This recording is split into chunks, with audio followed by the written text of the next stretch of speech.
We economic hitmen really have been the ones responsible for creating this first truly global empire. And we work many different ways.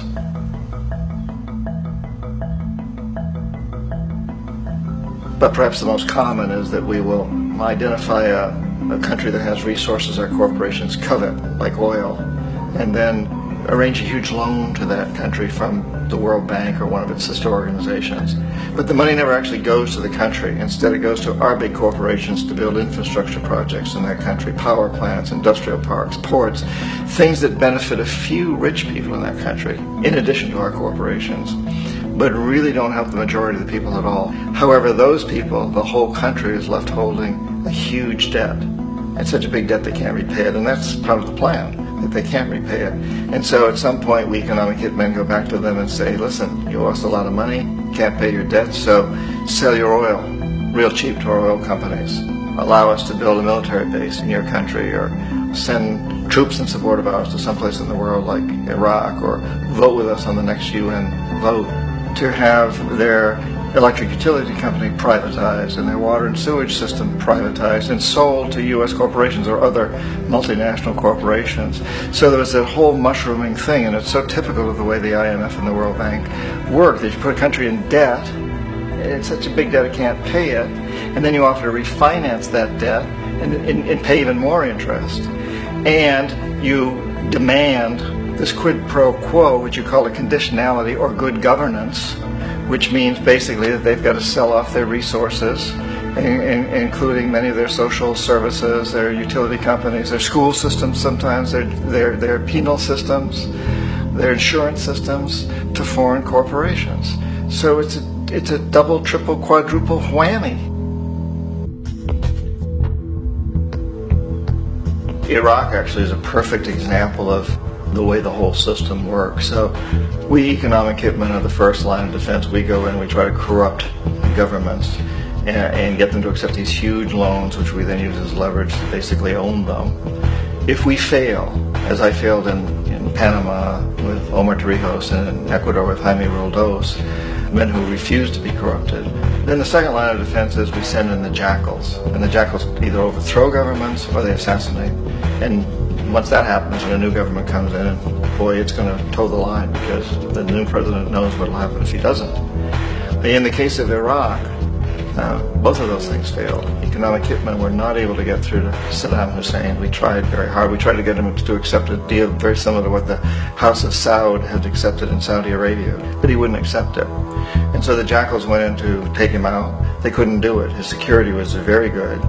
After all, he had one time worked for the CIA. He'd been hired to assassinate a former president of Iraq and failed, but he knew the system. So in '91, we send in the troops and we take out the Iraqi military.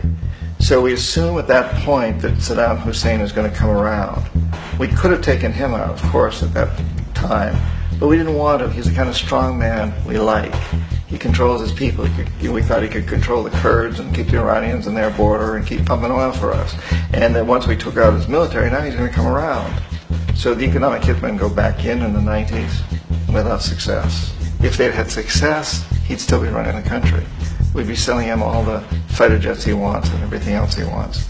But they couldn't. They didn't have success. The jackals couldn't take him out again. So we sent the military in once again, and this time we did the complete job and took him out, and in the process created for ourselves some very, very lucrative construction deals. Had to reconstruct a country that we'd essentially destroyed, which is a pretty good deal if you own construction companies, big ones. So, Iraq shows the three stages. The economic hitmen failed there, the jackals failed there, and as a final measure, the military goes in. And in that way, we've really created an empire, but we've done it very, very subtly. It's clandestine. All the empires of the past were built on the military, and everybody knew they were building them. So that the British knew they were building them, the French, the Germans, the Romans, the Greeks. And they were proud of it, and they always had some excuse, like spreading civilization, spreading some religion, something like that. But they knew they were doing it. We don't. The majority of the people in the United States have no idea that we're living off the benefits of a clandestine empire. That today there's more slavery in the world than ever before. And then you have to ask yourself, well, if it's an empire, then who's the emperor? Obviously, our presidents of the United States are not emperors. An emperor is someone who's not elected, doesn't serve a limited term, and doesn't report to anyone, essentially. So you can't classify our presidents that way. But we do have what I consider to be the equivalent of the emperor, and it's what I call the corporatocracy. The corporatocracy is this group of individuals who run our biggest corporations, and they really act as the emperor of this empire.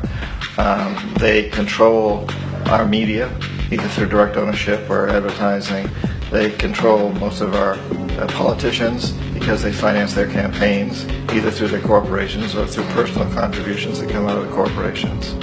They're not elected, they don't serve a limited term, they don't report to anybody. And at the very top of the corporatocracy, you really can't tell whether a person's working for a private corporation or the government because they're always moving back and forth. So, you've got a guy who one moment is the president of a big construction company like Halliburton, and the next moment he's vice president of the United States, or the president who is in the oil business. And this is true whether you've got Democrats or Republicans in the office. You have to moving back and forth through the revolving door. And in a way, our government is invisible a lot of the time, and its policies are carried out by our corporations on one level or another. And then again, the policies of the government are basically forged by the corporatocracy and then presented to the government. They become government policy. So it's an incredibly cozy relationship. This isn't a conspiracy theory type of thing. These people don't have to get together and plot to do things. They all basically work under one primary assumption, and that is that they must maximize profits regardless of the social and environmental costs.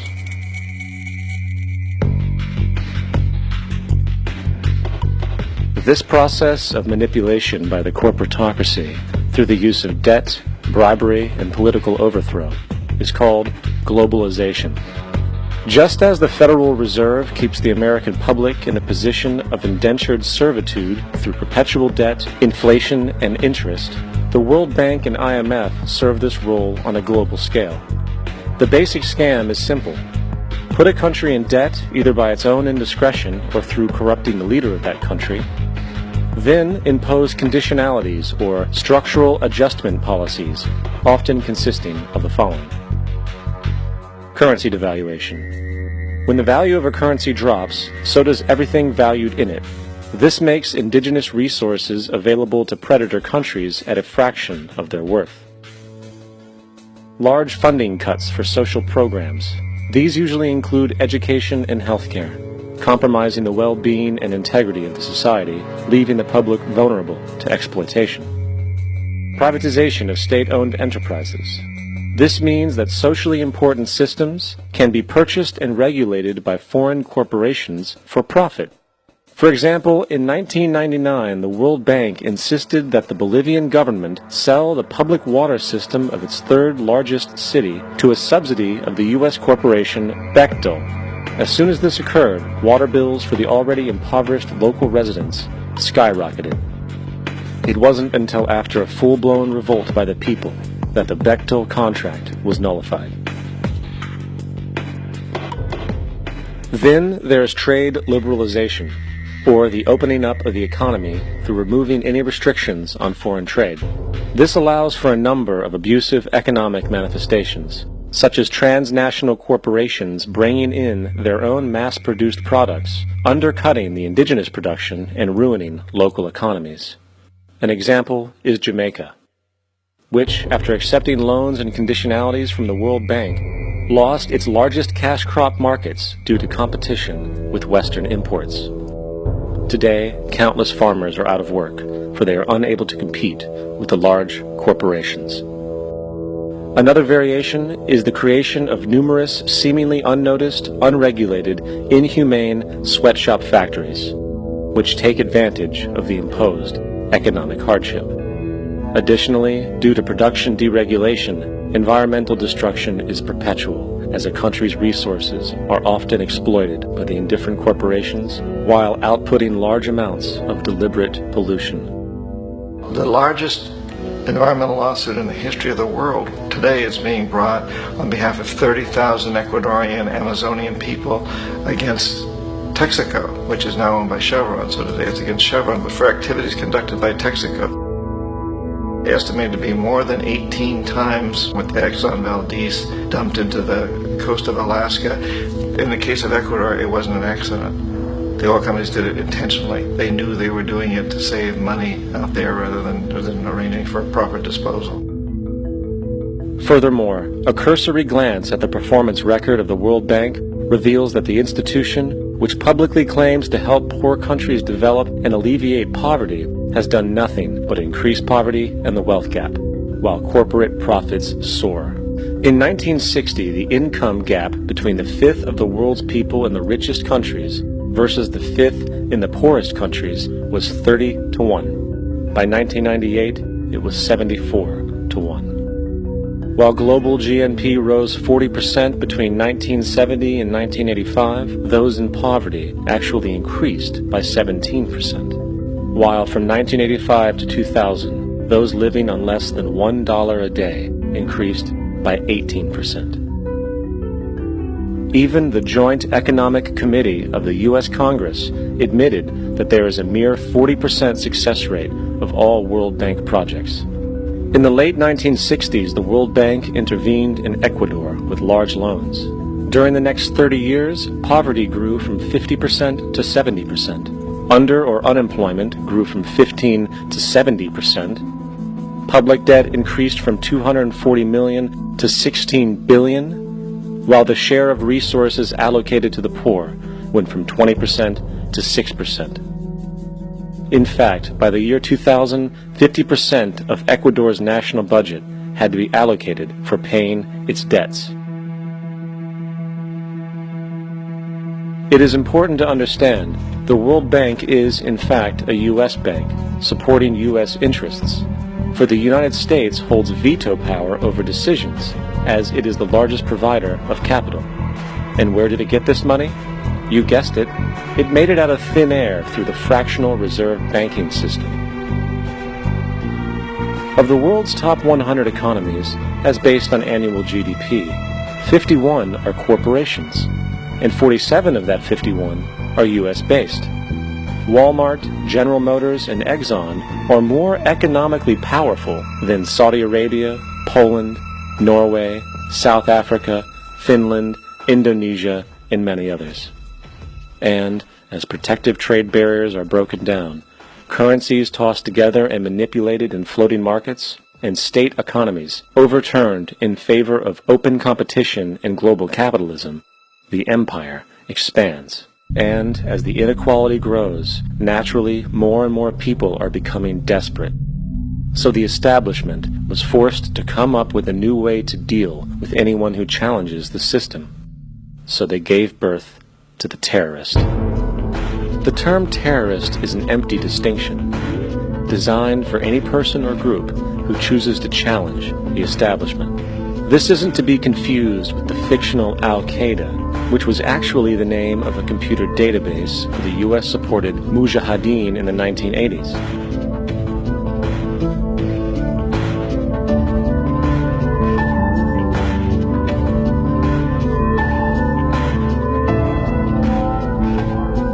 In 2007, the Department of Defense received $161.8 billion for the so-called global war on terrorism. According to the National Counterterrorism Center, in 2004, roughly 2,000 people were killed internationally due to supposed terrorist acts. Of that number, 70 were American. Using this number as a general average, which is extremely generous, it is interesting to note that twice as many people die from peanut allergies a year than from terrorist acts. Concurrently, the leading cause of death in America is coronary heart disease, killing roughly 450,000 each year. And in 2007, the government's allocation of funds for research on this issue was about $3 billion. This means that the U.S. government in 2007 spent 54 times the amount for preventing terrorism than it spent for preventing a disease which kills 6,600 times more people annually than terrorism does. Yet, as the name terrorism and Al-Qaeda are arbitrarily stamped on every news report relating to any action taken against U.S. interests, the myth grows wider.